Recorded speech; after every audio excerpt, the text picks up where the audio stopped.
What would you do if the man promising to spare your life was also the man digging your grave? It was the winter of 1400. The city of Sivas had surrendered. No swords raised, no blood spilled, because Timur, the scourge of God, had given his word, "You will be spared."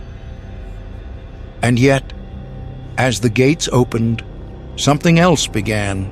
Shovels, ropes, trenches, wide and deep. 3,000 men soldiers who had trusted that word were bound and lowered into pits. Not a single drop of blood was shed. Timur had, in his own twisted way, kept his promise. But the air that night was filled with muffled screams and the sound of earth being shoveled over living mouths. This wasn't just a betrayal, it was a performance, a calculated lesson to every city still standing in Timur's path. Words mean nothing, only fear survives. And that was just one chapter in the brutal legacy of a man who built empires on ash and bone. So ask yourself, when power speaks gently, should you trust it or run? If stories like this make your blood run cold and your mind race with questions, don't forget to like the video and subscribe. We're only getting started. He wasn't a king by birth. He didn't inherit an empire. He carved one through bone, fire, and fear. Timur, known in the West as Tamerlane, was born in 1336 near Samarkand, modern-day Uzbekistan. A child of nomads, a man of scars, literally. He walked with a limp from a battle wound, earning him the nickname Timur the Lame. But there was nothing weak about him. He claimed descent from Genghis Khan, not by blood, but by will. And like Genghis, Timur didn't just conquer cities, he dismantled civilizations. His armies swept from Central Asia to the Middle East, from Russia to India. But conquest wasn't enough. Timur wanted obedience, total, unquestioning, terrified obedience. And so he mastered a different kind of warfare, one not just of swords and siege towers, but of symbols burning libraries, severed heads, and promises that sounded merciful until it was too late. He called himself Sahib Kiran, Lord of the Auspicious Conjunction. But history remembers him by another name, the man who made mercy a trap, like what you've heard so far, hit-like, and subscribe to uncover what happened when cities believed him, because what came next was Delhi. Delhi had seen war before, but never like this. In December of 1398, Timur reached the gates of the Delhi Sultanate, the capital of a fractured, exhausted empire. The Sultan, Nasir-ud-Din Mahmud, assembled a massive force to meet him. Tens of thousands of soldiers, dozens of armored war elephants, their tusks tipped with poison, their bodies clad in chainmail. They expected a siege. What they got was fire. According to the Persian chronicler Yazdi, Timur loaded dry straw onto hundreds of camels, set them ablaze, and sent them charging into the enemy lines. The elephants, terrified by the fire, and the shrieking animals panicked.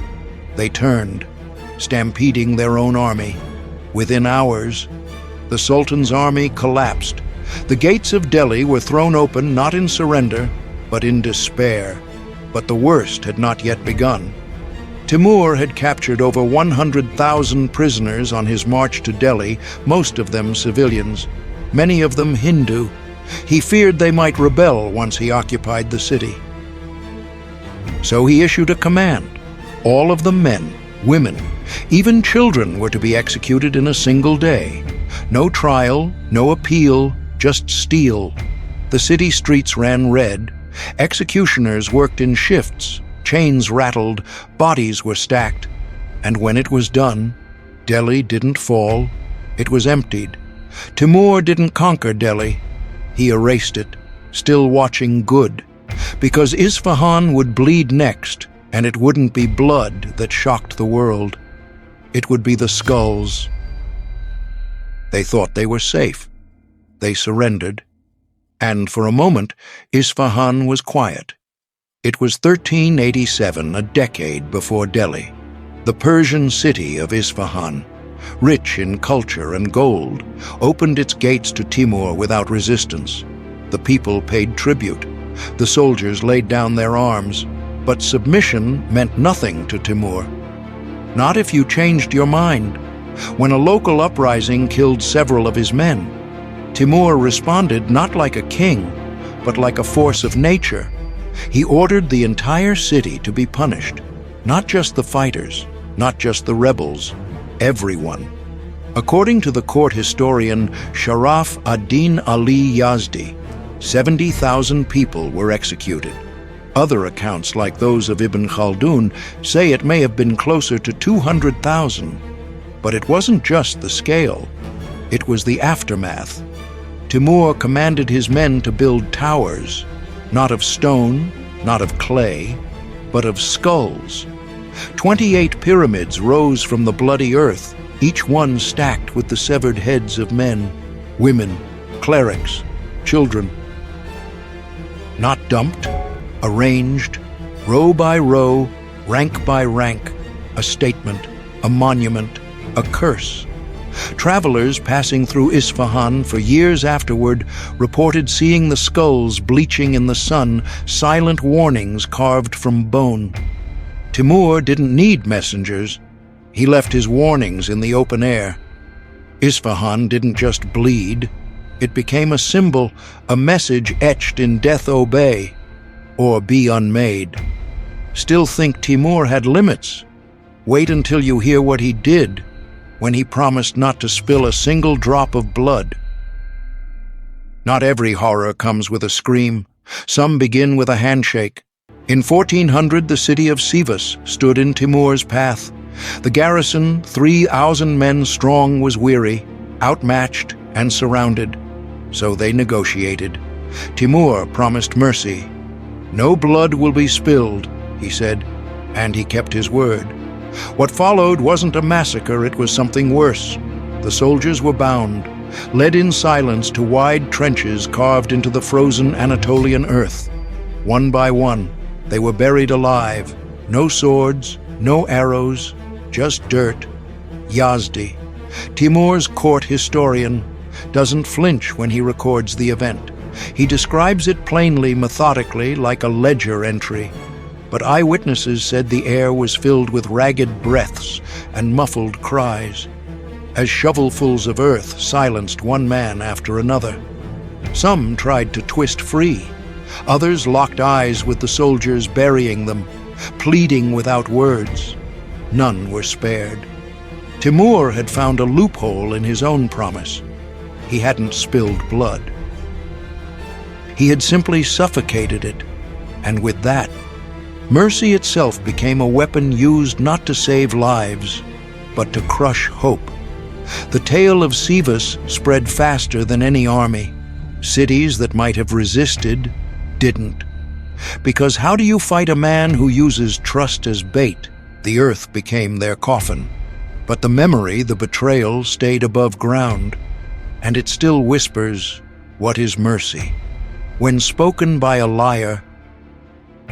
Timur didn't kill recklessly. He killed with purpose. Every promise he made, every act of mercy he offered was a test, not for his enemies, but for his message. He understood something most warlords never did. Terror works best when it feels like betrayal.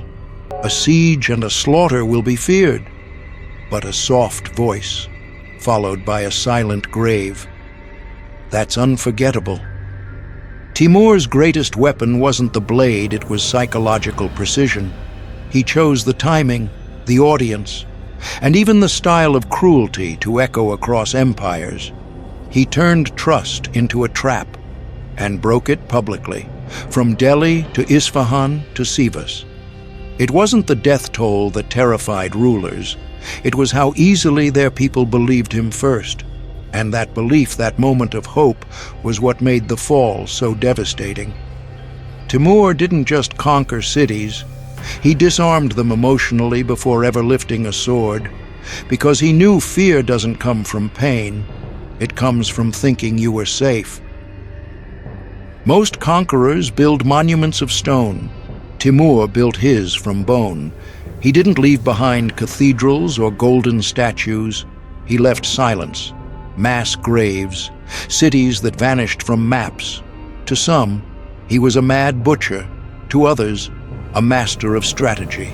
But history didn't forget him, because Timur didn't just conquer land, he rewrote the rules of fear. He understood that power doesn't need to be loved, it only needs to be remembered.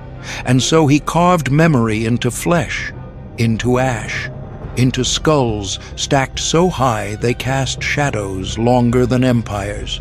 And now, centuries later, we still ask the same question: was Timur a monster who glorified cruelty, or the only man who truly understood what power demands? The desert is quiet now.